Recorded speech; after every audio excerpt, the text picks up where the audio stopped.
For millennia, the Grand Pyramids of Egypt have towered over the desert sands. Everything about the great ancient civilization that once seized the lands remained a mystery.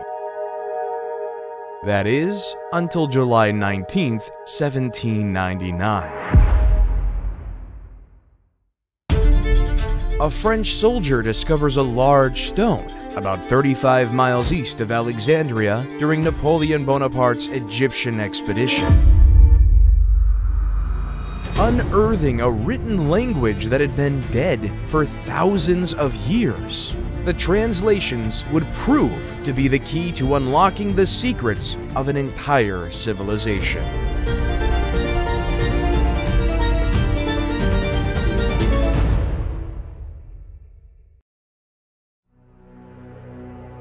Egypt is the gift of the Nile.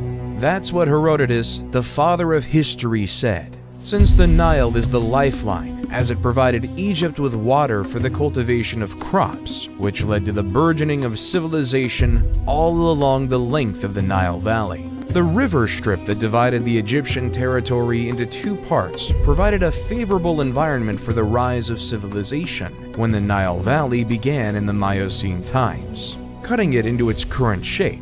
The various geographical resources effectively contributed to the state's foundation.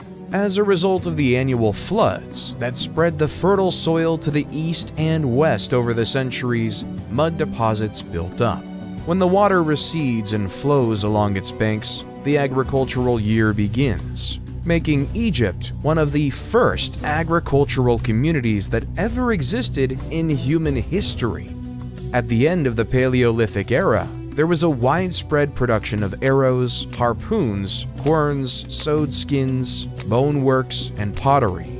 Carbon-14 tests, on the other hand, were used by researchers to demonstrate that corn was harvested in a Neolithic silo on the edge of Fayum between 4600 and 4250 BC. Later, people built shacks and huts out of reeds and solid mud and sowed corn on the muddy soil of the Nile marshes. Ancient Egypt was divided into two territories, Upper Egypt and Lower Egypt. Lower Egypt lay to the north, where the Nile extended out with its several branches to form the Nile Delta.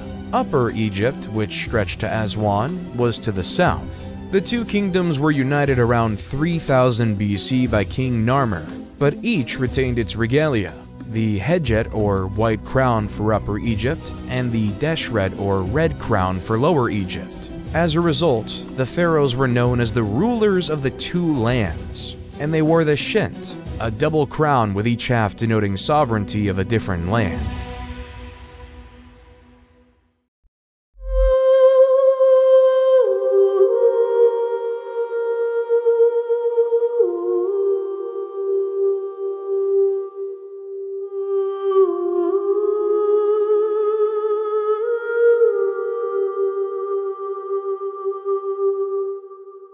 The pre-dynastic period in ancient Egypt is the period preceding documented history, encompassing around 6000 to 3150 BCE from the Paleolithic to the Neolithic age and on to the founding of the First Dynasty.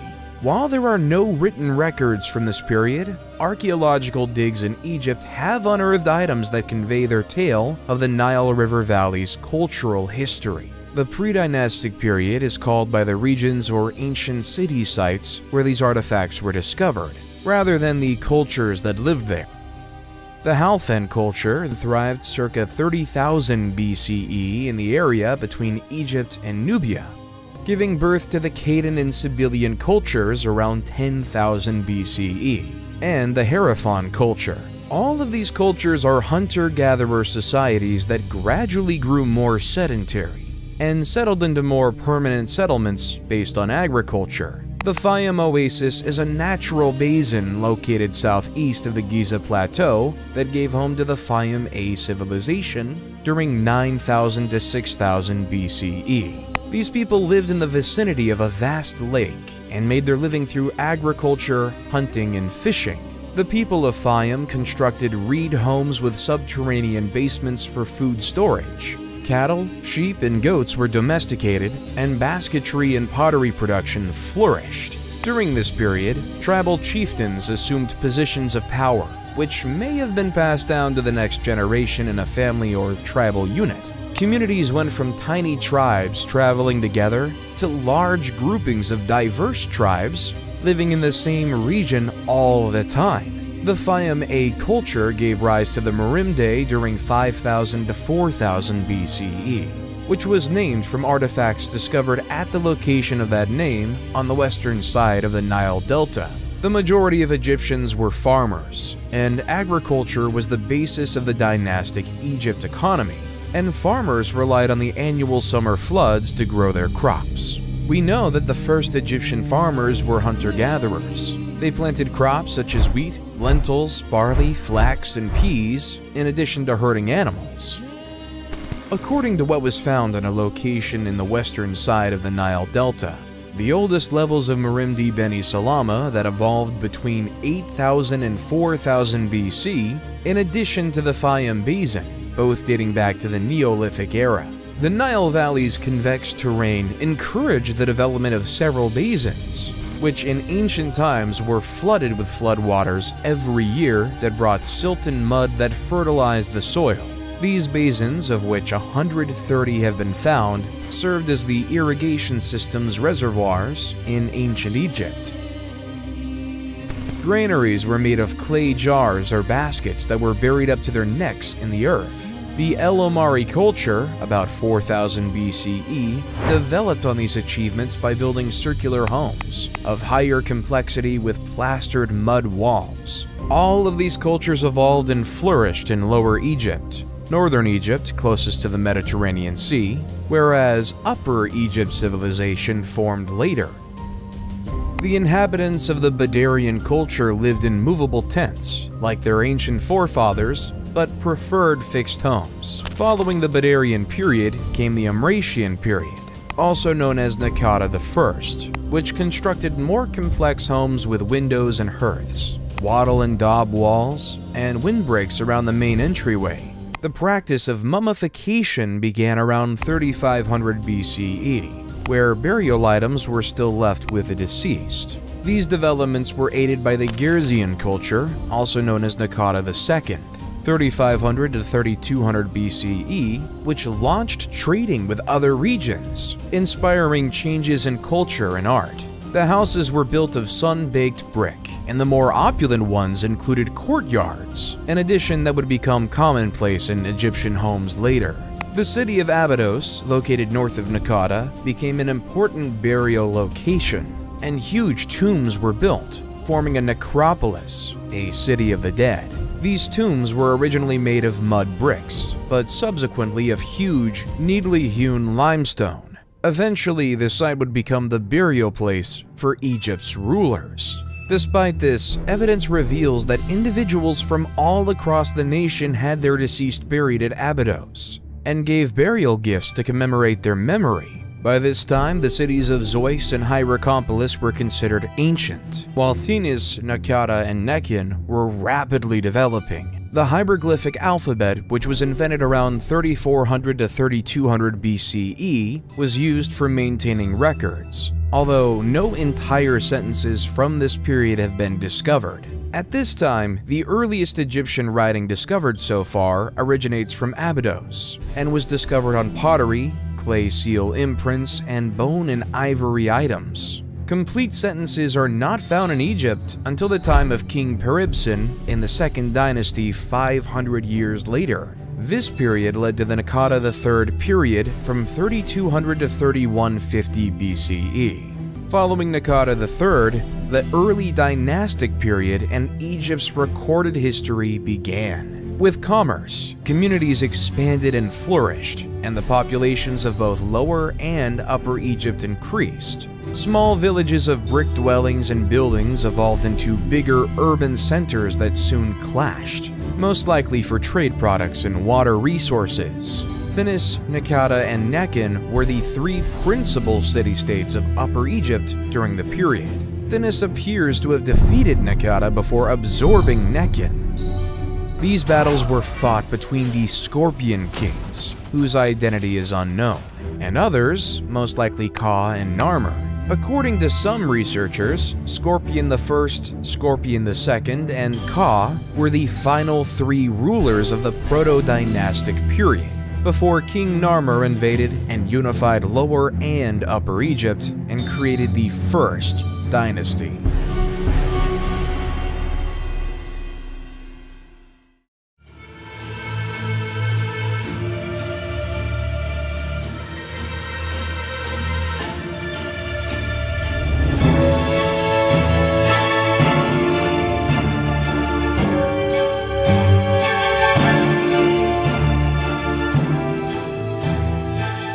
The early dynastic period in Egypt began in the years 3150 to 2613 BCE.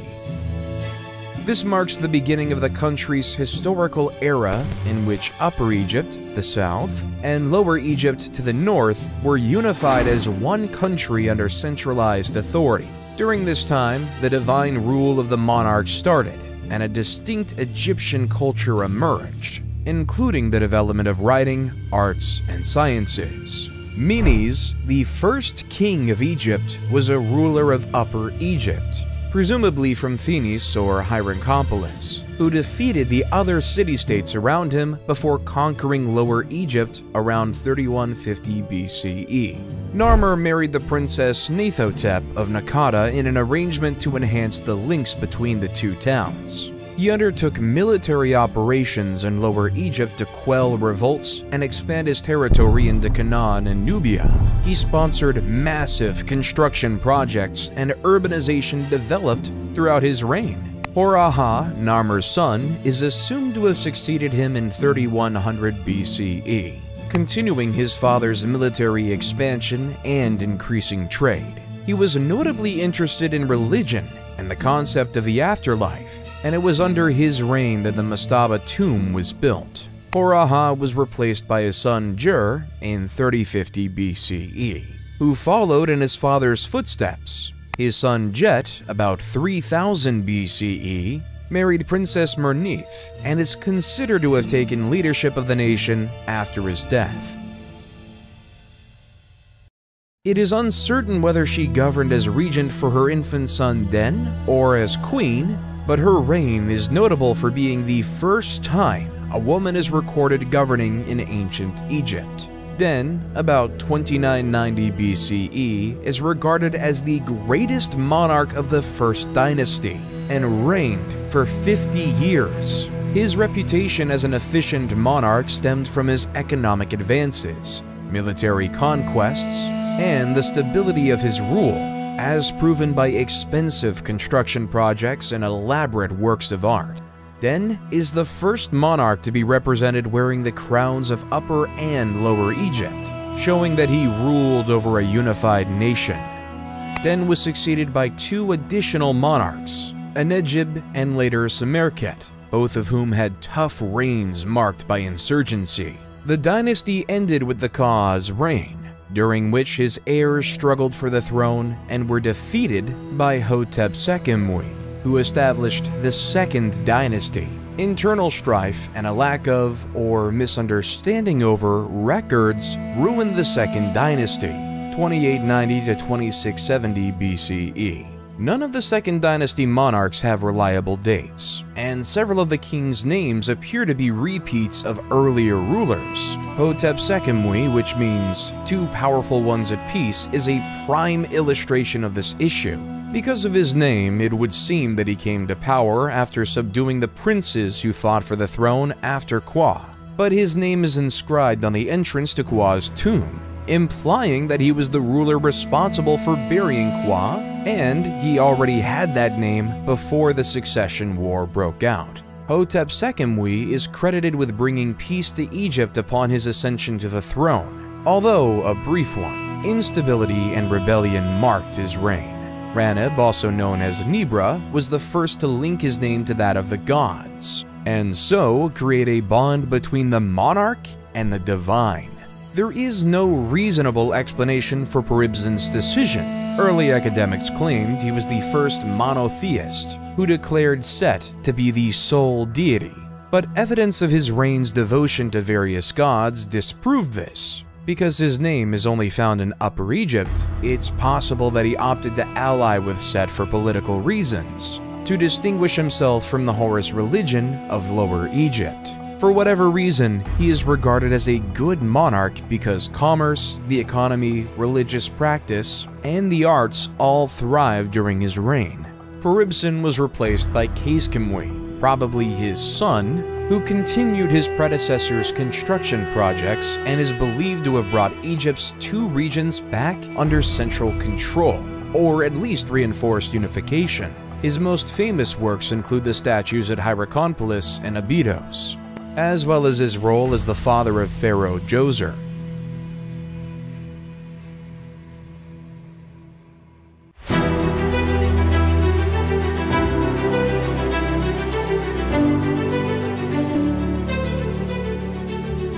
The Egyptian Third Dynasty starts with King Djoser, best known for his step pyramid at Saqqara. Manetho's timeline is hazy on who Sennacht was when he governed in the Third Dynasty and even his name. Sennacht's name is only known from the Abydos monarch list, the Turin Papyrus, and two reliefs discovered in the Mastaba tomb, number K2 at Beit Kalaf. Djoser erected so many monuments that historians have long assumed his tenure extended at least 20 years. He started military campaigns to Sinai and kept Egyptian unity, resulting in the stability required for his construction projects and the growth of the arts. Djoser's step pyramid at Saqqara is Egypt's first recognized pyramid, which was designed by his architect and vizier, Imhotep. Imhotep was a vizier, sage, architect, astrologer, and chief minister under Djoser, the second pharaoh of Egypt's Third Dynasty, who was later deified and worshipped as the god of medicine in Egypt and Greece, where he was associated with the Greek deity of medicine, Asclepius. He is thought to have designed the step pyramid in Memphis's Saqqara necropolis. This pyramid, which has 6 steps, is the world's oldest surviving stone monument. An inscription carrying his name on a statue of Djoser uncovered near the Saqqara pyramid site attests to Imhotep's high status in Djoser's court. The inscription includes titles such as the leader of the sculptures and the chief of the seers. Historical documents depicting Egyptian society and medicine throughout the Old Kingdom demonstrate that the main magician of the pharaoh's court frequently functioned as the nation's chief physician. The step pyramid started as a basic mastaba monument with a flat top and sloping sides, similar to many previous dynasties' tombs. The architect, Imhotep, on the other hand, had bigger plans for his king's eternal dwelling. The step pyramid is a succession of mastabas piled on top of each other, each step slightly smaller than the one beneath, to create a pyramid shape. Earlier mastabas were made of clay bricks, but the step pyramid was made of stone slabs with carved motifs of trees and reeds on them. When finished, the step pyramid stood 62 meters tall, making it the tallest building of its period. To deter robbers and secure the king's corpse and burial goods, the real chambers of the tomb were dug beneath the foundation, as a maze of passageways with rooms off the hallways. However, this strategy did not work because the tomb was robbed of all of its valuables, including the king's corpse. In antiquity, only his foot was discovered in the tomb. Nonetheless, the step pyramid's design and building epitomize the genius and vision of the Third Dynasty builders, who would later raise the buried pyramid and the layer pyramid, among many other structures and sanctuaries. These early visionaries established the foundations for the later true pyramids of the Fourth Dynasty, which have mesmerized and captivated people for millennia.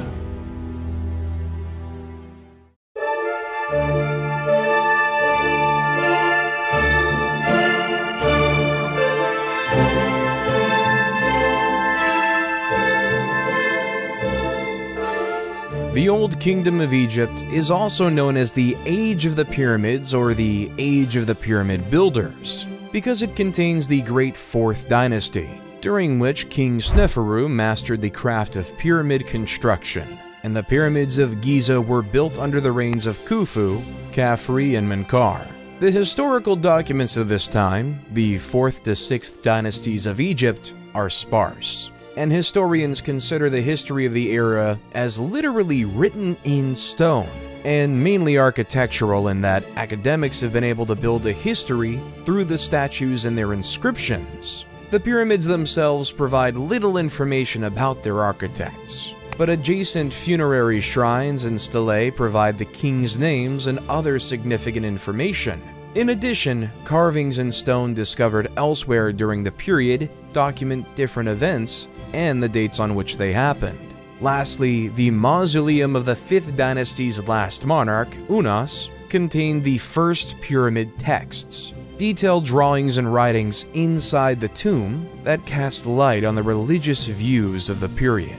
During the Old Kingdom of Egypt, the elite standardized art and figures were produced uniformly to reflect the tastes of Memphis, the capital.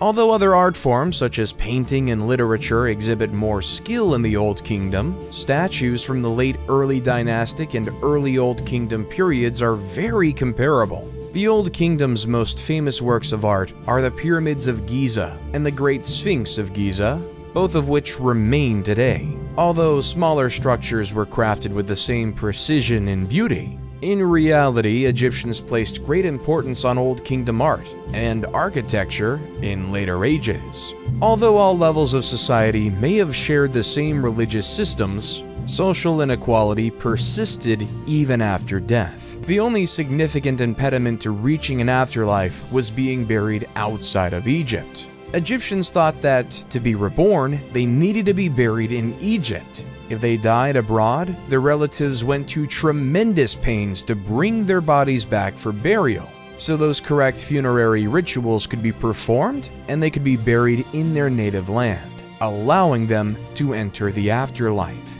To coordinate the labor force that constructed the pyramids at Giza and elsewhere during this time, unprecedented bureaucratic efficiency was needed, and this bureaucracy could only function under a powerful central authority. At the top of the pyramid that represented Egyptian society, the monarch stood. He was granted ownership of all of Egypt by the gods, at least in theory. The literate and illiterate classes were divided in the Egyptian social structure. The literate class was the ruling class. They were a small fraction of the population, but they were the main criteria for determining the character of ancient Egyptian society and everything we knew about the civilization. Individuals were frequently more important than the positions they held. As a result, while the king established the scope of bureaucratic power, effective administration was ultimately dependent on the same pool of literal aristocrats without whom the king could not govern, and we'll state some of them as follows. Because an Egyptian king could not personally control every area of society, the role of the vizier was established as early as the early dynastic period. The vizier, who can be assimilated into a form of prime minister, assigned responsibility to other members of the court, sent communications through scribes, and managed the military, regional governors' activities, public works projects, and tax collections, among other things. Huni, the last king of the 3rd dynasty, was long thought to have initiated the massive building projects of the Old Kingdom by constructing the Mitam Pyramid. But credit for the Mitam Pyramid goes to Sneferu, the first king of the 4th dynasty, who may have been Huni's son by one of his minor queens. Sneferu began the Old Kingdom's golden era, with his most noteworthy achievements being the 2 pyramids constructed for him at Dashur. Sneferu started his work with the pyramid at Mitam, known as the False Pyramid, due to its shape. It resembles a tower more than a pyramid, and its exterior casing is surrounded by a massive mound of gravel. The Pyramid of Mitam was Egypt's first real pyramid, but it did not last. This is because changes were made to Imhotep's initial pyramid design, causing the exterior casing to sit on sand rather than rock, causing it to fall. The Crooked Period and the Red Pyramid are Sneferu's structures at Dashur, or North Pyramid. The bent pyramid gets its name from the fact that it rises at a 55-degree angle and then changes to a 43-degree angle of smaller stones, giving the impression of bending in towards the summit. The workers had finished the base and sides before recognizing that a 55-degree angle was too steep, and changing their plan to conclude the job as best they could. Sneferu appears to have grasped the issue and went on to construct his third pyramid. Sneferu appears to have been a ruler unafraid of loss or sorrow. When the bent pyramid failed to satisfy his standards, he simply began over. The red pyramid, named after the use of reddish limestone in its building, was constructed on a firm foundation for better stability and rose at a 43-degree inclination. The red pyramid, 105 meters tall, was Egypt's first effective real pyramid. It was originally encased in white limestone, as were the other later pyramids, which crumbled away over time and were collected by locals for other construction projects. Following in the footsteps of Djoser's complex at Saqqara, Sneferu had mortuary temples and the other structures built around his pyramids, with priests overseeing day-to-day activities once the red pyramid was finished. All of this points to the stability of his rule, which he bequeathed to his son Khufu when he died. The ancient Greek authors referred to Khufu as Cheops, and he's best known for his Great Pyramid at Giza. In their works, the Greeks portrayed him as a tyrant who oppressed the people and compelled them to labor for him against their will. This perception may have been created by the tales contained in the Westcar Papyrus, a compilation of 4 stories written about the kings of the 4th dynasty and found by Henry Westcar in around 1824 CE. The papyrus contains 4 tales recounted by Khufu's sons, including one in which King Khufu summons a sorcerer who claims to be able to reconnect a decapitated head to a body, and some academics read his actions in requesting a demonstration as malicious or careless. During the reign of Khufu, Egypt became even wealthier as a result of his military battles against Nubia and Libya, as well as his lucrative trade deals with cities such as Byblos. He also invested in agricultural innovations to improve the livelihoods of his people. During his reign, the world's first documented dam was constructed in Wadi Jarawi, a mountain range west of modern Helwan. This dam improved water availability for farms and others in the town. The Great Pyramid of Giza is the final of the ancient 7 wonders of the world, and a distinguishing emblem of Egypt. It is situated on the Giza Plateau near the modern city of Cairo, and was constructed over 20 years during the rule of Khufu.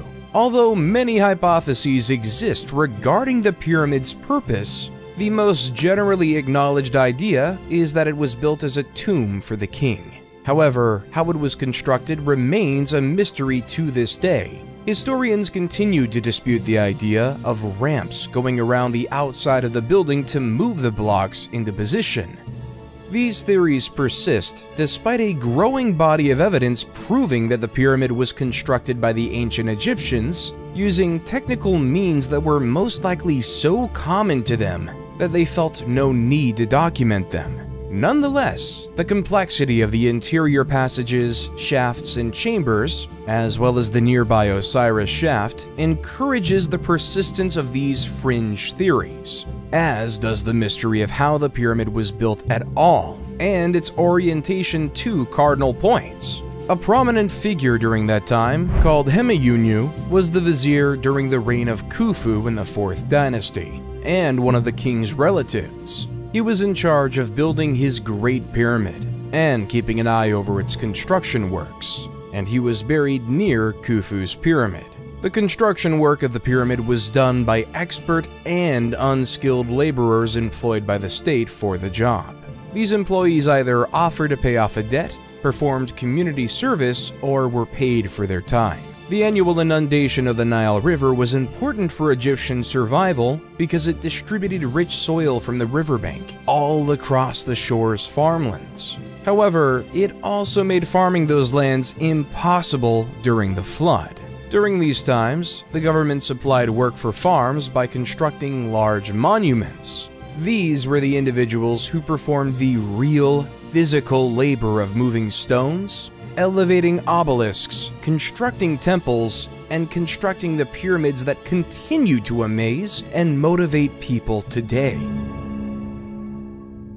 Khufu was replaced by a family member outside the legal line called Djedefre after his death. Djedefre was Khufu's son, but he did not appear to be his designated heir. Some scholars believe Djedefre built the Great Sphinx of Giza, while others believe Khafre, his sibling and successor, built it. The Sphinx is the world's biggest monolithic monument, showing a recumbent lion's torso with a king's head and visage. Historically, this king's visage has been identified as Khafre's, but Dobrev and others believe it's Khufu's. It appears to have been constructed by Khafre because it is exactly in line with his pyramid complex, and the Sphinx's face resembles Khafre more than Khufu. Khafre's pyramid is the second largest in Giza, and his complex is almost as big as his father's. Little is known about his rule. According to Egyptian texts, he continued his father's policies and government model by concentrating power in the hands of his closest family members and exerting strict control over policies and laws. Following Khafre's demise, succession was temporarily disrupted again when Baka, Djedefre's son, took the throne. He did not even rule for a year before Menkaure, Khafre's son, took over as monarch. Both the Greeks and the Egyptian writings praise Menkaure. Menkaure, like his father and grandpa before him, started construction on his Giza pyramid and shrine complex. Menkaure's pyramid and complex are smaller than the other two, which represent a significant development in the history of the Old Kingdom, and one of the causes of its collapse. The resources required to construct the Great Pyramid were no longer accessible during Menkaure's period, but he did his best to establish an everlasting residence on par with his father's and grandfather's. Quenra, Menkaure's son and designated successor, perished while this pyramid was being constructed, upsetting the dynastic succession, and Menkaure died before the pyramid complex was finished. Despite reigning for 30 years, he was unable to finish the work of his predecessors, which many historians attribute to the dwindling resources at his disposal. Shepseskaf, Menkaure's successor, finished Menkaure's structure at Giza, but was buried in a relatively modest mastaba at Saqqara. As previously stated, the monarchs diverted immense resources to their funerary structures and buildings, but these temples and sanctuaries were increasingly under the authority of the priests who managed them, rather than the king. Although the Giza Plateau is now an old, sand-swept location on the outskirts of Cairo, it was a city of the deceased, inhabited by the living who tended to it during Menkaure's time. Giza had priests' houses, shrines, worker accommodations, stores, factories, breweries, and all the amenities of a small metropolis. The civilian life in ancient Egypt was very active. The lowest social class consisted of peasant farmers who did not own the land on which they worked on or the houses in which they resided. The monarch, members of the court, nomarchs, and priests owned the land. To begin the day, peasants would say, "Let us work for the nobility." Peasants were virtually always farmers, regardless of what other trade they practiced. They cultivated and harvested their crops, giving the majority to the landowner while keeping part for themselves. Most had private gardens, which the ladies maintained while the men worked in the fields. The lowest stratum of society created the items utilized in commerce, allowing the civilization as a whole to survive. These peasants were also part of the workforce that erected Egypt's pyramids and other monuments. When the Nile River's banks overflowed, farming became difficult, and the men and women went to work on the king's projects. This labor was always rewarded, and no literary or physical evidence supports the assertion that any of Egypt's major monuments were erected by slave labor. Work building monuments like the pyramid and associated burial complexes, temples, and obelisks provided the peasantry with the sole possibility of upward mobility. Skilled painters and engravers in particular were in high demand in Egypt, and were paid more than unskilled laborers who merely hauled the stones for the construction from one location to another. Peasant farmers might also raise their status by learning a craft and producing the vases, bowls, plates, and other ceramics that people need. Skilled carpenters could make a fortune by making tables, desks, chairs, beds, and storage chests, while painters were needed to decorate upper-class dwellings, castles, tombs, and monuments. Brewers were likewise held in high regard, and breweries were occasionally controlled by women. They appear to have been operated on by females in early Egyptian history. Beer was the most popular beverage in ancient Egypt, and it was commonly utilized as a kind of recompense. 3 times a day, workers on the Giza Plateau were given a beer ration. The deity Osiris was said to have provided the drink to the people, and breweries were overseen by the goddess Tenene. Marriages were more secular than religious in ancient Egypt. The parents planned the majority of weddings in any of the classes. Girls were often married at the age of 12, and boys at the age of 15.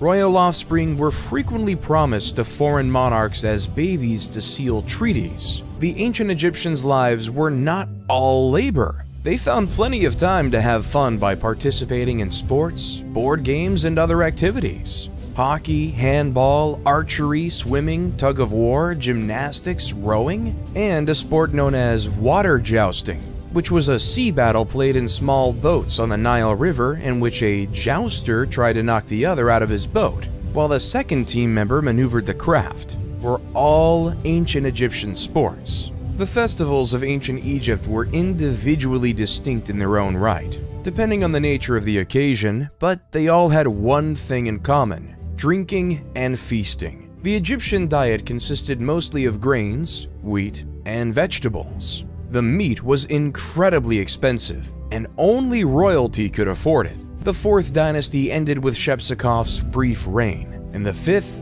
started with much less hope. The 5th dynasty is known as the Sun King's dynasty because so many of their titles contain the name of the deity Ra, usually given as Re. The first 3 of these rulers, Userkaf, Sahur, and Kakai, would later be memorialized as divinely chosen in the Westkar papyrus tale, The Birth of the Kings. The dynasty starts with King Userkaf, but a lady called Kenkaz, most likely a daughter of Menkor, appears prominently in the Egyptian texts as mother of 2 kings of Upper and Lower Egypt, though it's unclear who those monarchs were. Her monument is the 4th pyramid at Giza, and she was a significant person.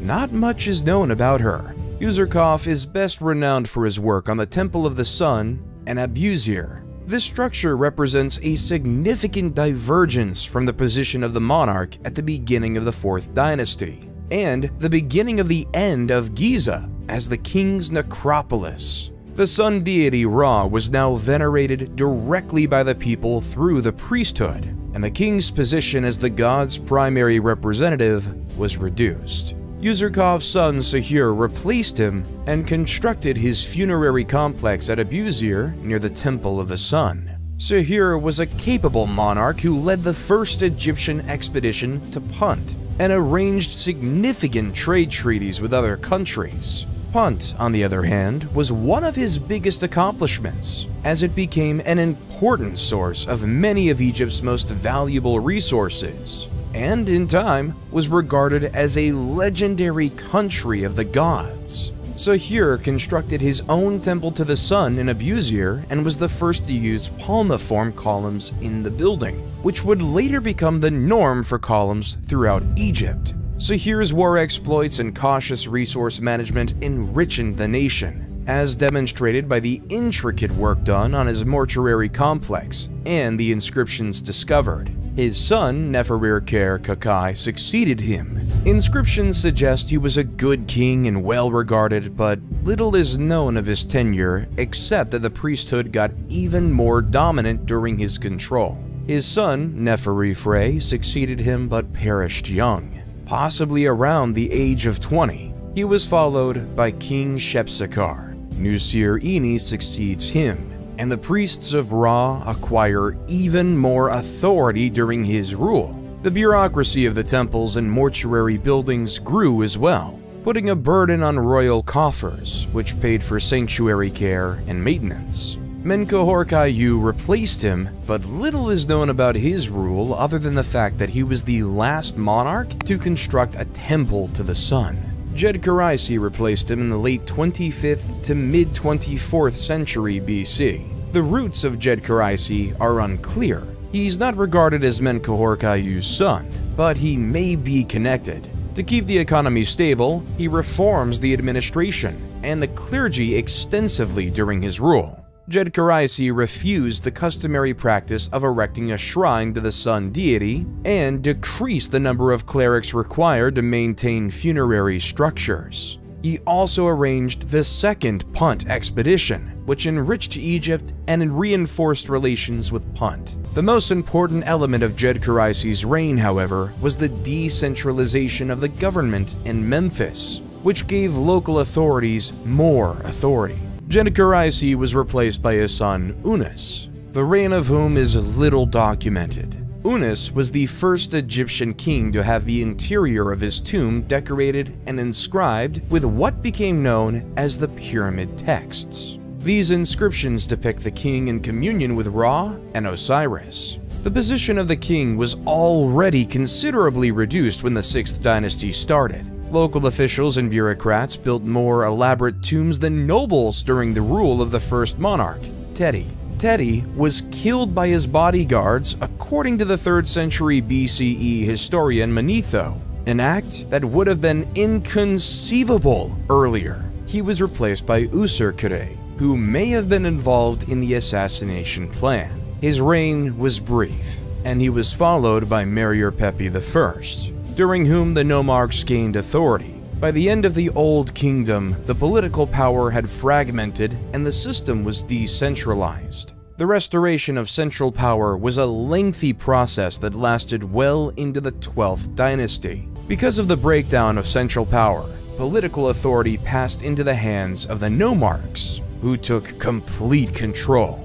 This pattern persisted during the reigns of Merenre-Nemtumsaf I and Neferkare-Pepi II, who ascended to the kingdom as a child and perished as an old man, signifying an incredible rule of nearly a century. During Pepi II's lengthy rule, the Old Kingdom gradually crumbled. The increasing influence of provincial nomarchs and the clergy eroded the central government's and king's authority. Pepi II was followed by Merenre-Nemtumsaf II, with a very short reign, and the dynasty ended with Neterkar, who is identified by some scholars and Egyptologists as the Queen Nitocris from Herodotus' account of an Egyptian queen who avenges her brother's murder by drowning his killers at a banquet. Pepi II had outlived any heirs to the throne and appears to have been a pretty ineffective monarch in his final years. When drought caused famine in the country, there was no effective central authority to react to it.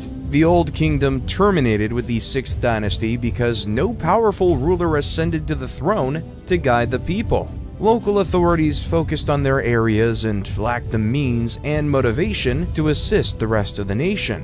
As the 6th dynasty died out, Egypt gradually descended into the First Intermediate Period.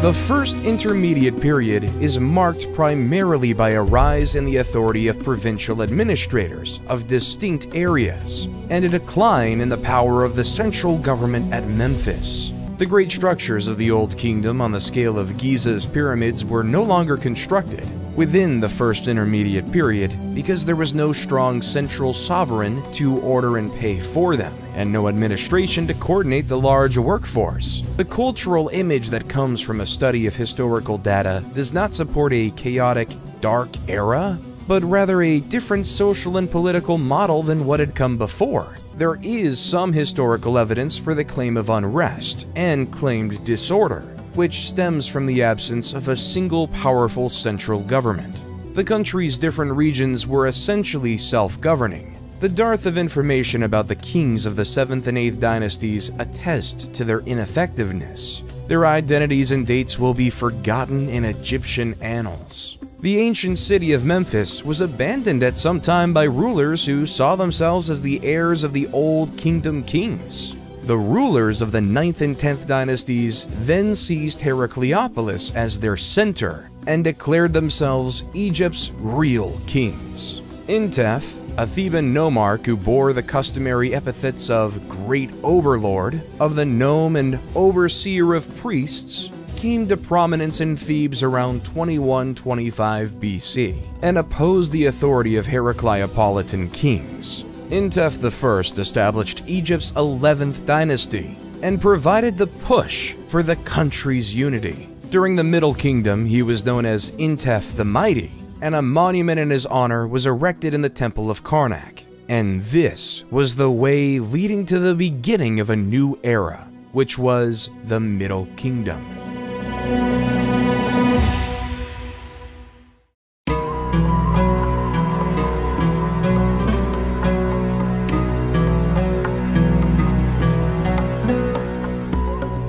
Although Mentuhotep II was known as the Second Menes, who united Egypt and ushered in the Middle Kingdom period, the road to that unity was laid out by Intef I and his successors. Mentuhotep I, approximately 2115 BCE, followed Intef I's path and conquered the neighboring nomes for Thebes, considerably increasing the city's stature and strength. His initiatives were carried on by his predecessors. Mentuhotep II used these early victories to ultimately beat Heracleopolis and then punish those nomes who had stayed faithful to the old kings while rewarding those who had honored Thebes. Mentuhotep II devoted his time after the process of unity to the ruling, military accomplishments, and construction projects. Mentuhotep's successor, Mentuhotep III, reigned during 2010 to 1998 BCE, maintained and expanded his programs. He dispatched an army to Punt and strengthened the northern delta's borders. Mentuhotep IV replaced him. His entire 7-year rule is silent, but he most likely continued his predecessor's policies effectively because the nation is thriving when Amenemhat replaces him as monarch. When Amenemhat was Mentuhotep IV's vizier and was sent with his mission to quarry stones for the king's project, he had an inscription made of the extraordinary events he witnessed. First, a gazelle gave birth on the stone selected for the king's sarcophagus top, indicating that the stone had been chosen correctly because it was endowed with fecundity and life. Second, an unanticipated rainfall descended on the celebration, revealing a well big enough to water the entire gathering. This inscription was later interpreted to mean that Amenemhat was chosen by the gods to become king, as the gods had allowed him to experience miracles. Amenemhat I abandoned Thebes for unknown reasons and established his seat and court in Ititawi, south of Memphis. Amenemhat I's successor, Sennacherib I, 1971 to 1926 BCE, improved the country's infrastructure and initiated the kinds of grand building projects that had characterized the Old Kingdom and represented the king's power, including a temple to Amun at Karnak, which sparked the construction of the Great Temple complex there. Amenemhat I had followed in the footsteps of Intef II and Mentuhotep II by restricting the authority of local nomarchs and priests, and giving power only to those most trusted in the family. Sennacherib I continued the same strategy. The administration of the 12th dynasty was so effective that, unlike the Old Kingdom, it kept wealth centralized with the monarch while allowing for the development and prosperity of individual regions, without allowing them to become too strong. The king governed all of Egypt, but specific officers were rewarded for their devotion. The Egyptians developed various advanced ways of irrigation systems, and to keep track of the water levels, they built nilometers to gauge the height of the flood and to determine the taxes levels supposed to be paid. Canals were dug to provide water to different areas when Sennaret II decided to turn the Fayum area into an agricultural center. He developed a specific irrigation system with a dike that transported water from Lake Moeris, which resulted in crop prosperity in the area. He was also behind the construction of the White Chapel, a building important to historians and academics because it contains a record of all the nomes of the period. Sennaret I was followed by Amenemhat II, 1929 to 1895 BCE, who may have governed alongside him. The practice of co-regency was unique to the Middle Kingdom, in which a younger man, the monarch's selected heir, usually a son, would govern alongside the king to learn the position and guarantee a seamless transfer of power. Scholars disagree on whether this practice was truly followed, though there is no question that it was followed by Amenemhat II and his successor Sennaret II, 1897 to 1878 BCE. Double dates for two rulers on official cartouches indicate co-regency. Amenemhat II's reign is little known, but Sennaret II is noted for his excellent ties with the regional nomarchs and improved prosperity of the nation. It's worth noting that during Sennaret II's rule, local officials thrived just as they had at the end of the Old Kingdom, but this did not cause the kingdom the difficulties that it had previously. Sennaret II was followed by Sennaret III, 1878 to 1860 BCE, the most potent monarch of the period, whose reign was so prosperous that he was deified during his lifetime. His rule is characterized by military advancement into Nubia, as well as a rise in Egypt's riches and influence. Sennaret III exemplified the Egyptian cultural value of military ability, and quick action was the pinnacle of the warrior king. He was thought to be unbeatable at the helm of his troops. His expeditions into Nubia widened Egypt's borders, and the fortifications he erected along the boundary facilitated commerce. He also conducted an expedition into Palestine, and as a result, trade ties with that area improved. And to control flood and direct irrigation waters, the ancient Egyptians built earth and stone barrages and dams, such as El Lahan Dam, which was erected during the reign of King Amenemhat III, who ruled in the 12th dynasty following the reign of Sennaret III, as he wanted to make good use of the floodwaters for the irrigation system, and to protect the state from destructive high levels of inundation water. Early November, before the water had entirely left the basins, was the time when preparations for planting season began. Before fields were prepared for planting, irrigation facilities were repaired or cleared, and property lines were reevaluated. And since ancient Egyptians were known to document every detail of their daily life, we have seen the process of growing and harvesting the grain depicted in great detail in various tombs paintings. Various crops were planted widely, which made food types plentiful in Egypt, such as emmer wheat, which was used to make bread and beer, grapes for wine, palm dates, doom palms, figs, sycamore, and papyrus, whose stems were used to make paper-like scrolls for writing, and also was a great material to make sails, cords, and even mats. Various tools were used by the farmers during the planting process, such as a very interesting one called shadaf. It's a hand-operated device used to lift water from the river, which consists of a long pole with a bucket hung on a rope from one end, and the other end has a weight attached to it. It was either used to fill jugs with water to transport them, or even to run water in small canals along ditches. However, it's normal when people wonder how such a civilization in ancient times managed to erect huge buildings and move colossal statues without having the technology we have in the current modern world. Some scenes from tombs of high officials have proof of how the whole process of moving huge statues was done. Jehudi Necht was a nomarch of the 12th dynasty. He used to govern the 15th nome of Upper Egypt. He has a very interesting scene in his tomb of the transportation of a roughly 6.8 meter high monument of him by 172 people using ropes and a slide.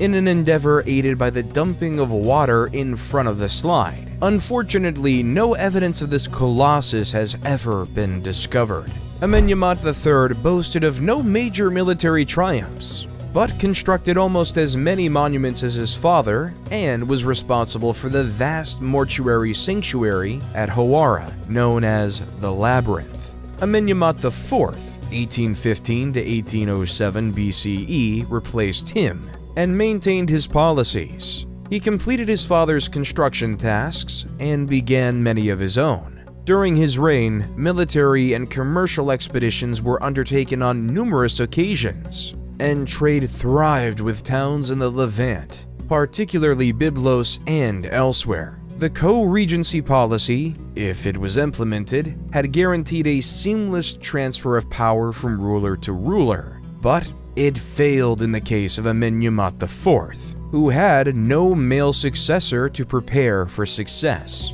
After his demise, the throne passed to his sister, or probably wife, Sobonefru, 1807 to 1802 BCE, whose rule is little known.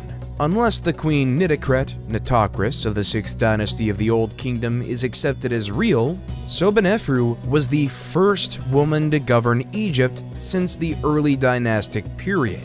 The 12th dynasty concluded when she perished without an heir, and the 13th started with the reign of Sobekotep I, 1802 to 1800 BCE. The Middle Kingdom's 12th period was the most powerful and wealthy. The 13th dynasty would receive the riches and the policies, but would be unable to put them to good use. The 13th dynasty appears to have maintained the policies of the 12th dynasty monarchs and kept the nation united, but none of them had the personal power of the previous kings, according to incomplete documents.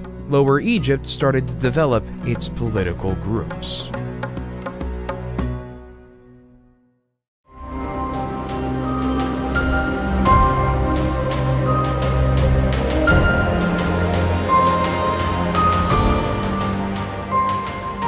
This era starts when the Egyptian rulers of the 13th dynasty relocate the capital from Tawai to Thebes, the former capital of the late 11th dynasty in Upper Egypt, thereby weakening their grip on the north.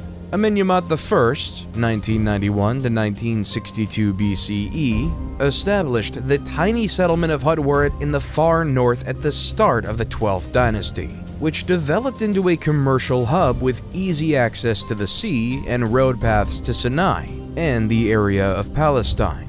During the 13th dynasty, effective trade and immigration brought an increase of Semitic people to Avaris, who ultimately grew wealthy and powerful enough to wield governmental power in the nation.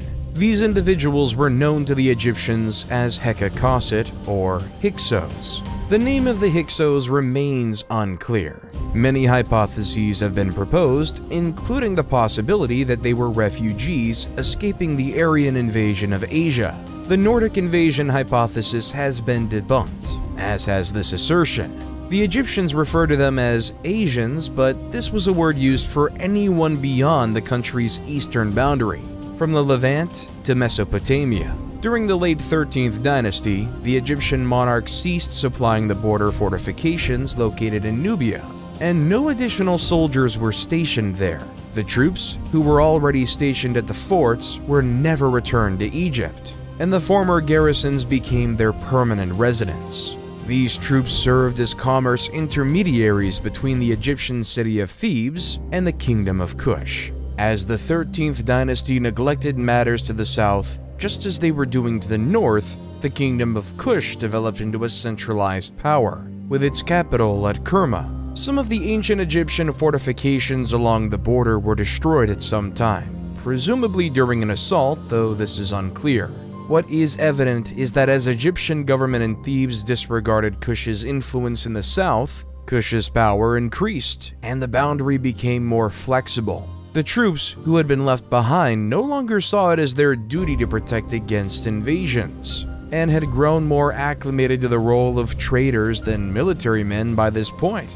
The monarchs documented for the latter portion of the 13th and 16th dynasties are non-Egyptians, or at the very least, do not have Egyptian names and are considered Hyksos rulers. Their timeline is muddled, and some names are only known from ceremonial items, while others are only known from pieces of kings' lists, making dating problematic. The Hyksos achieved economic dominance of the eastern delta and then pushed north, negotiating treaties and forging contracts with various nomarchs, governors, of other districts in Lower Egypt, until they had conquered a sizable amount of territory and could exert political authority.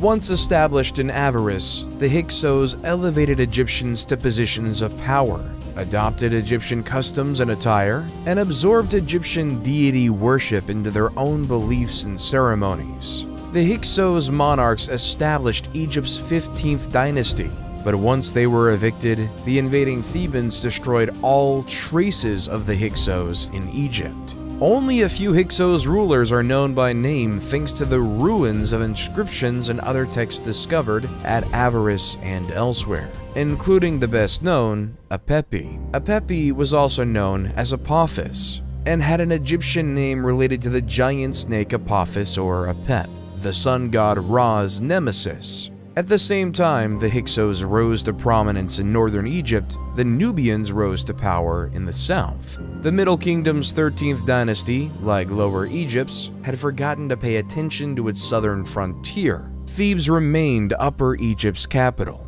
but instead of dominating the entire nation, it was wedged between the Hyksos in the north and the Nubians in the south. According to Manetho, Apepi of the Hyksos wrote to the Theban king, Seqenenrentah, 1580 BCE, "Do away with the hippopotamus pool to the east of the city, for it prevents me from sleeping day and night." The message was most likely about the Theban practice of hippopotamus hunting, which would have been insulting to the Hyksos, who worshipped Set and included the hippo in their religious observances. Tao, rather than complying with the request, saw it as a challenge to his autonomy and marched on Avaris. His mummy indicates that he was slain in battle, and this, together with the events that follow, reveals that the Thebans were vanquished in this fight.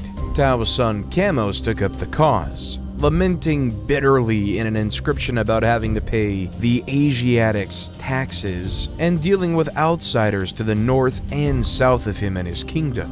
He launched a huge attack on the Hyksos, destroying Avaris according to the narrative.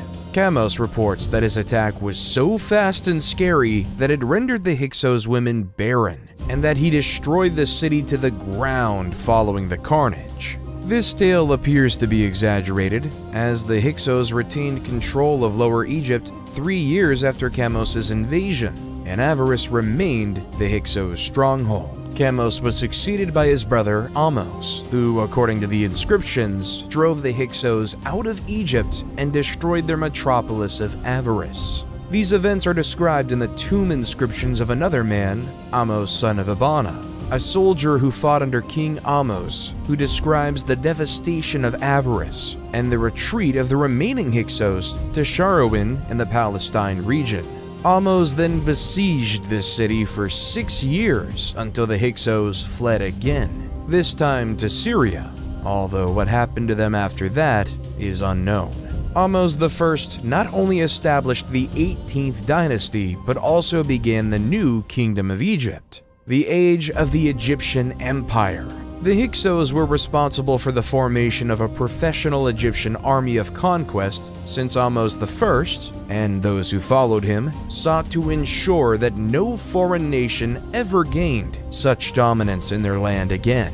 The triumph that would become the new kingdom, a period of unprecedented prosperity and success in Egypt, is the legacy of the Second Intermediate Period.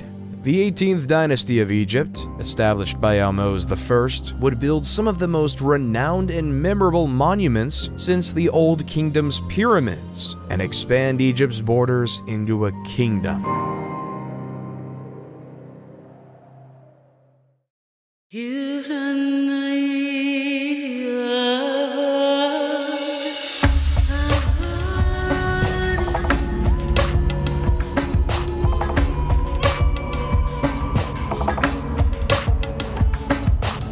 Ahmose I realized that the Hyksos had been able to establish themselves so securely because previous Egyptian monarchs had permitted them to.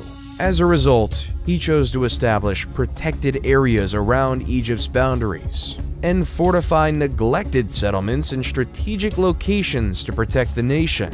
The Battle of Ahmose I against the Hyksos brought him and his troops into touch with the areas of Palestine and Syria, where he continued his operations while also conducting military excursions south against the Kingdom of Kush in Nubia. When he died, he had protected the nation and consolidated his authority, leaving a steady political and economic situation for his replacement, Amenhotep I, 1541 to 1520 BCE. Inscriptions show that Amenhotep I followed his father's policies and modeled himself after him as a warrior monarch, but he most likely only commanded battles in Nubia. There are no accounts of him conducting expeditions into Palestine or Syria, but he may have done so because those areas stayed secure during his and his successors' reigns. Thutmose I, 1520 to 1492 BCE, replaced him and immediately started wars to expand Egypt's reach. Thutmose I put down a revolt in Nubia that erupted soon after assuming the throne, personally murdering the Nubian monarch and suspending his corpse from the prow of his ship as a caution to other rebels. He then extended Egypt's control over Nubia further south before shifting his focus to Palestine and Syria. He expanded Thebes' famous Temple of Karnak and built numerous other temples and structures throughout Egypt. Thutmose II, 1492 to 1479 BCE, succeeded him, but little is known about his rule because he was quickly eclipsed by his more potent half-sister, Hatshepsut. Hatshepsut, 1479 to 1458 BCE, was one of the most potent and effective New Kingdom rulers. Thutmose II had one child with her, and he had another with a minor woman, Thutmose III, whom he named as his successor, 1458 to 1425 BCE. Following Thutmose II's death, Hatshepsut was appointed regent of Egypt and officially co-ruled with Thutmose III, but she had been the force behind her husband's tenure and continued to do so as she saw fit after his death. Hatshepsut is in charge of numerous construction initiatives. She conducted the most successful expedition to Punt, added her works to the temple at Karnak, and governed in harmony with Nubia to the south. Her construction undertakings were so beautiful and numerous that subsequent pharaohs claimed ownership of them. They were able to do so because Hatshepsut's name was taken from all of her structures, including her magnificent complex at Deir el-Bahri around 1458 BCE. Concerning the obelisks that were erected in the different temples, they were symbols of the sun god, and many of them can be found everywhere in the whole world, whether they were real Egyptian ones or modern ones imitating the ancient Egyptian obelisks. The process of carving one is not a paradox, as there is an unfinished one located in the quarries of granite in Aswan. Hatshepsut commissioned its construction, probably to accompany what became known as the Lateran obelisk, which was originally at Karnak, but was later brought to the Lateran Palace in Rome. Thutmose III inherited a wealthy and secure country in 1458 BCE and wasted no time in improving it. Thutmose III establishes the Egyptian Empire, which his descendants would sustain. He defeated the neighboring countries and expanded Egypt's dominion further than it had ever been before, using the war chariot acquired from the Hyksos, bronze weaponry, and better strategies. Over 20 years, he led at least 17 separate military campaigns, subduing kingdoms from Libya to Syria and extending Egypt's authority in the south, from the region around Buin down to Kyrgyz. When Hatshepsut died, Thutmose III ascended to power. Believing him to be weak and inexperienced, the king of the Syrian city of Kadesh instigated a revolt in the Egyptian province of Canaan, which swiftly gathered support from other places aiming to dethrone Egypt. This coalition met in the city of Megiddo. Thutmose III marched his army from Thebes to Megiddo in northern Canaan, prudently choosing a narrow pass from the town of Aruna instead of the wider and easier routes to the city, and surprised his enemies by entering the Kina Valley behind their defensive positions and driving them from the field. Thutmose III had to lay siege to the city to seize it. Geneni, who was Thutmose III's commander and military scribe, naturally accompanied his monarch in war to put down the rebellion, and wrote a record describing the fight.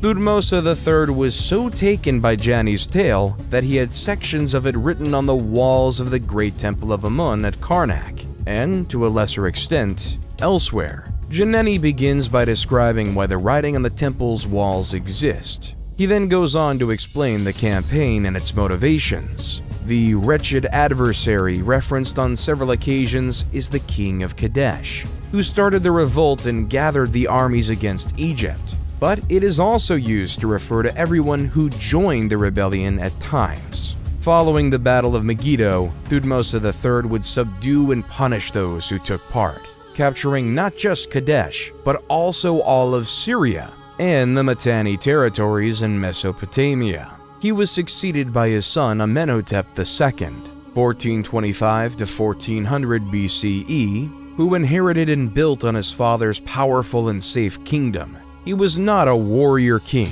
but he did order many construction projects and signed peace treaties and commerce deals with other countries, such as Mitanni. Thutmose IV, 1400 to 1390 BCE, his replacement, carried on his programs. Based on readings of his renowned dream stele, which recounts the tale of how he came to the kingdom, Thutmose IV is regarded as a usurper, although he is the legal son of Amenhotep II. He's best known as the king who rebuilt Giza's Great Pyramid. He is followed by Amenhotep III, 1386 to 1353 BCE, who is regarded as one of Egypt's most effective and powerful rulers. Amenhotep III ruled Egypt at a time when it was at its artistic, political, and fiscal apex. His reign was one of the most opulent in Egyptian history, and he frequently used his riches to persuade other nations to do what he desired. He kept the nation stable, enlarged its boundaries, and devoted himself to the arts and construction initiatives. Many of Egypt's most impressive structures date from his rule. During his reign, however, the priests of Amun started to acquire increasing fortune.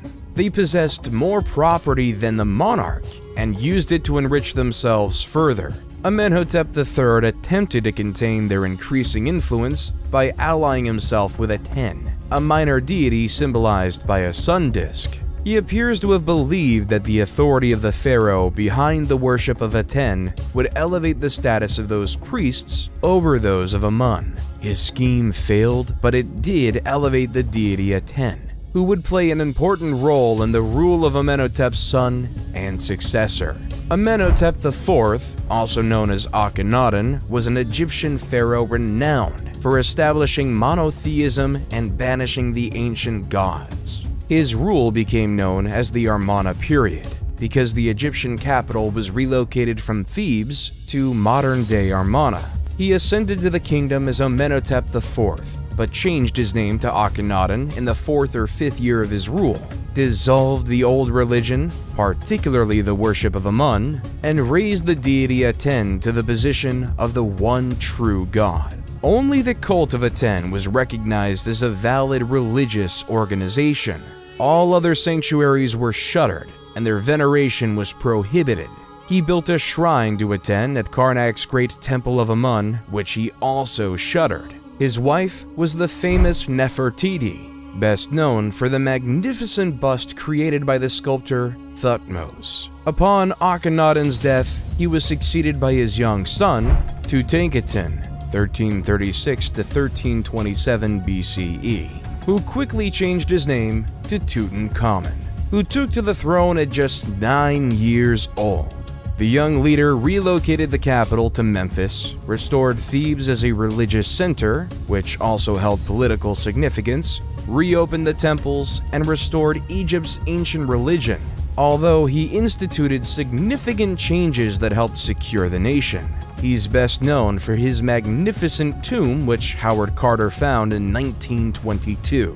Tutankhamun was married to Ankhsenamun, his half-sister, until his demise at the age of about 18. Ankhsenamun may then have married the vizier A, possibly 1324 to 1320 BCE, who some experts believe replaced Tutankhamun, or she may have attempted to reign on her own. Whatever part A played in the succession, Ankhsenamun vanished soon after Tutankhamun's death, and the general Horemheb took control, devoting to return Egypt to its former grandeur. Horemheb, 1320 to 1295 BCE, went to great measures to erase the Amarna period rulers from Egyptian history by burning all of Akhenaten's statues and writings, including completely demolishing his sanctuary at Karnak. Horemheb defended traditional Egyptian religion and customs. Relationships with other countries and Egypt's infrastructure were ignored during Akhenaten's rule. Horemheb returned Egypt to its previous glory, though he was unable to bring it back to the heights of Amenhotep III. He perished without an heir, and his vizier Parames seized the kingdom as Ramses I, establishing the 19th dynasty. Ramses I was an elderly man when he ascended to the kingdom, and he swiftly named his son Seti I as his successor. Ramses I resumed Horemheb's task of rebuilding Egypt's sanctuaries and shrines, as well as adding to the vast temple of Amun at Karnak. He gave Seti I the authority to lead military missions to reclaim areas lost during Akhenaten's rule. When he passed, Seti I ascended to the throne and continued Egypt's reform and revival, adding his own touches to the big project at Karnak, and grooming his successor for dominance, his son Ramses II, 1279 to 1213 BCE. He is the most well-known pharaoh of Egypt today. Ramses II governed Egypt for 67 years, and the magnificent temples and monuments he constructed in celebration of his conquests and accomplishments still stand as a testament to the wealth of his reign. There is hardly any ancient Egyptian site that does not mention Ramses II, and the story of his triumph in the Battle of Kadesh in 1274 BC is legendary. However, one of his greatest acts as pharaoh was not one of battle, but one of peace. The forging of the first peace treaty in history. Anatolia's Hittites had been gaining prominence since the second millennium BC, and by 1530 BC they had surpassed Babylonia as a notable nation, and they were putting Egypt to the test. Letters of intent had been addressed to the 18th dynasty's king Akhenaten, but he had never responded or taken note of Hittite activities along his boundaries. Horemheb had waged unsuccessfully against the Hittites, who had grown even more strong by the time of Tutankhamun, Akhenaten's successor, and were daring enough to garrison districts on or near Egypt's borders. When Horemheb became pharaoh in 1320 BCE, he initiated a more forceful campaign against the Hittites and secured Egypt's frontiers, although the problem of the Hittite invasions was never fully overcome. Seti I had gained Palestine and Kadesh for Egypt, but happy with the victory, had made no plans for the city's defense. Now, Ramses II of the 19th dynasty had to cope with the problem of the Hittite invasion, and gathered his forces at Pur-Ramses in 1274 BC to remove the Hittites from Kadesh and weaken their army. Riding in his chariot at the head of 4 divisions, 20,000 soldiers, Ramses II marched his first division so quickly that he soon outdistanced the other 3. Near Kadesh, 2 Bedouins were apprehended and asked about the whereabouts of Muwatalli II and his army, to which they replied that the army was nowhere near Kadesh and that Muwatalli II feared Egypt and the young king. The Bedouins, however, were Hittite spies, and Muwatalli II had already fortified Kadesh, with his chariots, 3,500 of them, and troops, 37,000 men, waiting just over the next hill. According to some combat accounts, Ramses II caught several more spies who told the awful reality about his condition, but the information arrived too late. Ramses II had separated himself from the rest of his army in his haste to seize Kadesh and vanquish the Hittite ruler. Just as the Hittite chariots slammed into his camp, he dispatched messages to the other 3 divisions. The Ta division arrived in time to prevent an Egyptian army defeat, and Ramses II personally led the remaining Aman division into action many times, pushing the Hittite soldiers back onto the Orontes River, where many perished. Muwatalli II just only marched from Kadesh's walls to trap Ramses II's forces between his army by the river and his advance. But for unexplained reasons, he chose to stay in the city and never committed his reserve men to fight. Ramses II declared a great triumph at Kadesh and had a scribe record his narrative of the wonderful fight. Muwatalli II's version differed significantly, most notably in claiming Kadesh as a Hittite victory. While Ramses II did not capture the city, he did break the Hittite army on the field. And while Muwatalli II kept possession of Kadesh, he did not destroy the Egyptians as he had intended. Merenptah was Ramses II's 12th son, and not his designated successor. He only became pharaoh because all of his siblings had perished during their father's lengthy rule. Merenptah soon adopted his father's image of a warrior monarch, defeating the Libyans in combat and repelling an attack on the Sea Peoples. His description of his exploits include the well-known Merenptah stele, which contains the first reference to the Israelites as a tribe. Going forth to the 20th dynasty, Ramses III was the new kingdom's last powerful king. After Horemheb restored the ancient faith, the priests of Amun's authority grew steadily, drawing income and influence away from the monarchy. Throughout the Ramessid era of the 20th dynasty, the condition deteriorated. The concept of having a war was existing as the threat of the people was remarkably increasing, which forced Ramses III to declare war over them. The nationality of the Sea Peoples is unknown because the only records of their activities are from Egyptian sources that only describe them in the terms of battle, such as the record from the Tanis stele, which reads in part, "They came from the sea in their warships, and none could stand against them." This is characteristic of Egyptian allusions to these enigmatic invaders. Ramses II, his son and successor Merenptah, and Ramses III are the 3 great pharaohs who chronicle their struggles and triumphs against the Sea Peoples. All claimed huge victories over their opponents, and their inscriptions include the most extensive documentation of the Sea Peoples. During the time of Pharaoh Ramses III, the Sea Peoples invaded and destroyed the Egyptian commerce hub at Kadesh, and then attempted to invade Egypt again. They began their operations with swift attacks along the coast, before pushing toward the delta. In 1180 BC, Ramses III subdued them, but they returned in force. Ramses III would have been aware of his predecessor's fights with these people and how violent they were. He decided against a field engagement and instead employed guerrilla tactics as a plan.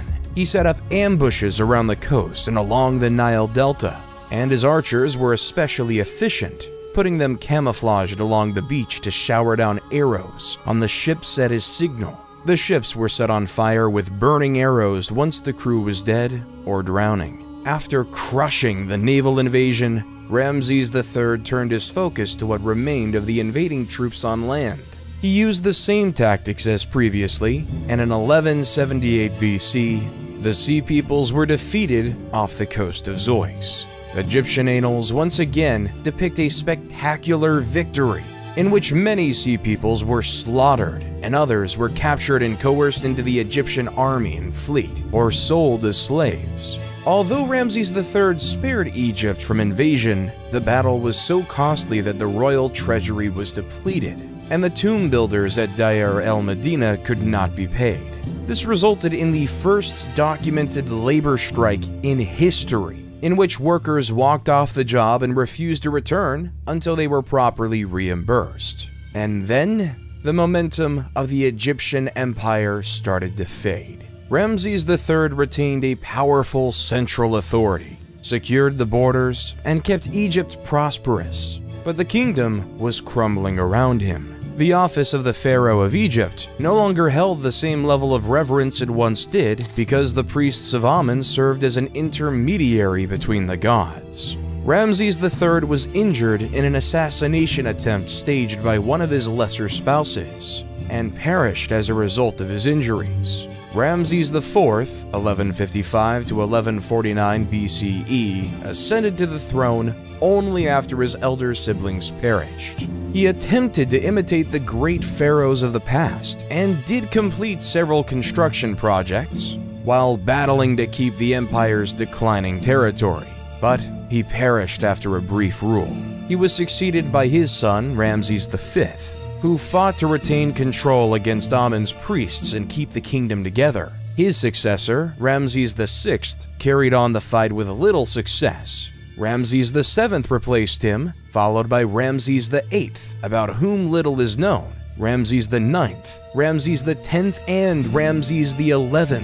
All of these pharaohs fought to keep the kingdom together in the face of outside incursions and internal conflicts with Amun's priests. An incident related to these struggles, though obscure, involves a man called Amenhotep, high priest of Amun, who was deposed by the vizier Pinehazy and forced to escape south to Nubia. What we are sure about is that the priests of Amun retained huge power and reached the throne of Egypt and ruled the country.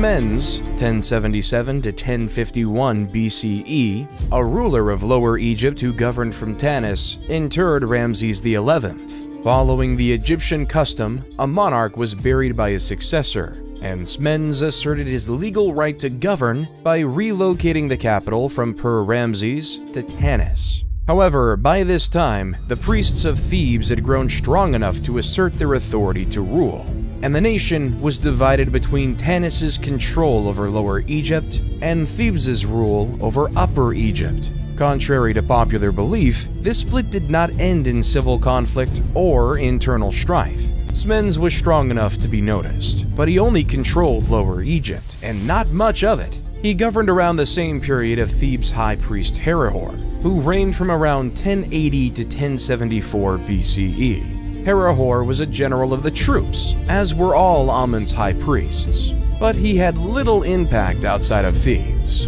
This would be the dominant model for the majority of the Third Intermediate Era. Individual nomarchs were strengthened at the cost of either part of the central government, as in the First Intermediate Period, and both Tanis and Thebes failed to exercise any major influence over the nation as a whole. The 22nd dynasty, which governed publicly under Libyan titles, was also Libyan. Shoshenq I, 943 to 922 BCE, established it after unifying Egypt and embarking on war operations reminiscent of Egypt's empire days. Shoshenq I reformed Tanis's administration and Thebes's clergy. The clergy would no longer be a hereditary post, but rather one of nomination by the monarch, as would be the choice of God's wife of Amun. His military operations revitalized Egypt's economy, and the nation started to approach the Egypt of the New Kingdom during his reign. Osirkin II ascended to the throne in 872 BCE and kept the nation together, but after his rule, Egypt split into distinct kingdoms governing from Heracleopolis, Tanis, Sais, Memphis, and Hermopolis in Lower Egypt, and Thebes in Upper Egypt. To the south, the Kushite ruler Kashta, 750 BCE, saw Egypt's vulnerability and moved to exploit it. Kashta adored Egyptian culture and had Egyptianized his capital city of Napata. and thus his entire territory. He had strong trade connections with Thebes and was well versed in the procedure of appointing priests and other high officials. By 747 to 721 BCE, his son strengthened Nubian dominance of Upper Egypt, and when the kings of Lower Egypt protested, he commanded a large army against them. Pi conquered Lower Egypt, capturing and subjugating all of the main towns before marching back to Napata.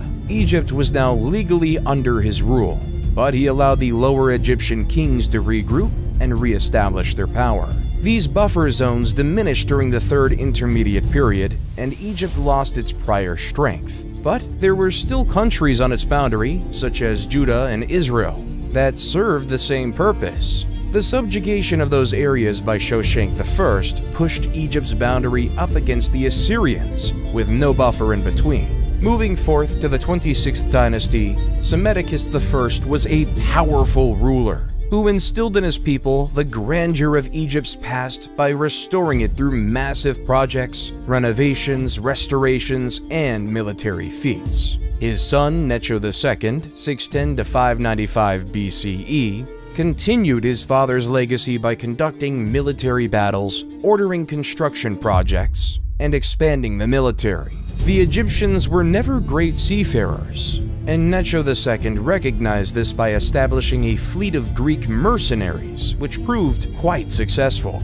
Necho II is regularly portrayed as a great warrior and military commander who strengthened the nation he had inherited. During the reign of Amasis II, he was successful in reforming government spending while also stimulating the economy and directing war operations. Egypt came together behind his leadership and thrived once more, with a thriving economy, secure boundaries, and prosperous commerce. Building projects, temples, and other works of art were finished, and Egypt's reputation regained some of its lost lusters. He was replaced by his son Psammetichus III, 526 BCE, who was a young and inexperienced king who was ill-prepared for the difficulties he faced. Cambyses II, the Persian monarch, had sent to Amasis asking for one of his daughters as a bride. But Amasis, not wanting to obey but also trying to prevent confrontation, sent Apries' daughter instead, who was his predecessor. This former Egyptian princess was profoundly offended by Amasis' choice, particularly since it had long been Egyptian policy not to transfer noble women to foreign monarchs as wives. When she arrived at Cambyses II's palace, she disclosed her true identity, and Cambyses II vowed to revenge Amasis' slander by sending him a fake bride.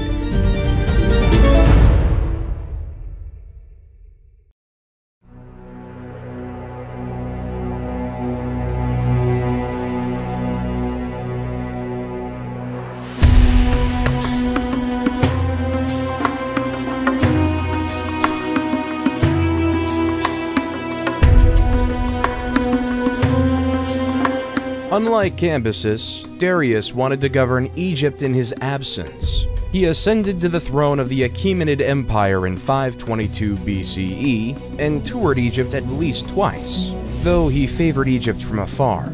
Nonetheless, he adored the culture and directed funds towards the reconstruction of destroyed temples and the dedication of new ones.